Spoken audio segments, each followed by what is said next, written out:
Thiruvananthapuram Thampanoor bus സ്റ്റാൻഡിൽ bomb ഭീഷണി. സ്ഥലത്ത് ബോംബ് സ്ക്വാഡ് പരിശോധന നടത്തുകയാണ്. ഇമെയിൽ വഴിയാണ് ഭീഷണി സന്ദേശം ലഭിച്ചത്. സനിസ ശോഭാചന്ദ്രന്റെ വിശദാംശങ്ങൾ നൽകാൻ. സനിസ, ഇതിപ്പോൾ സ്ഥിരം സംഭവമായി മാറിയിരിക്കുകയാണ്. എന്താണ് ഈ മെയിലിൽ പറയുന്നത്?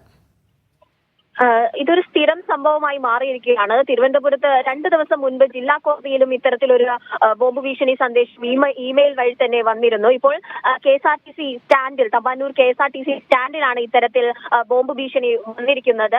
ഡോഗ് സ്ക്വാഡും പോലീസും പരിശോധന തുടരുകയാണ്. ഇപ്പോൾ കഴിഞ്ഞ 2 മാസമായി ഇത്തരത്തിൽ പല തവണയായി KSRTC സ്റ്റാൻഡ്, ജില്ലാ കോടതി, സെക്രട്ടേറിയറ്റ്, ഇത്തരത്തിലുള്ള വിവിധ കേന്ദ്രങ്ങളിൽ ഇത്തരത്തിൽ ബോംബ് ഭീഷണി സന്ദേശങ്ങൾ മെയിൽ വഴി എത്തുന്നുണ്ട്. ഇതിലെ ഒരു പ്രധാനപ്പെട്ട കാരണം എന്താണെന്ന് വെച്ചാൽ ഇതിന്റെ ഉറവിടം ഇതുവരെ കണ്ടെത്താൻ കഴിഞ്ഞിട്ടില്ല എന്നതാണ്.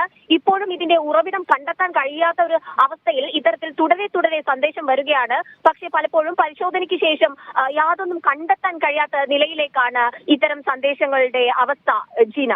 ശരി സനിസ.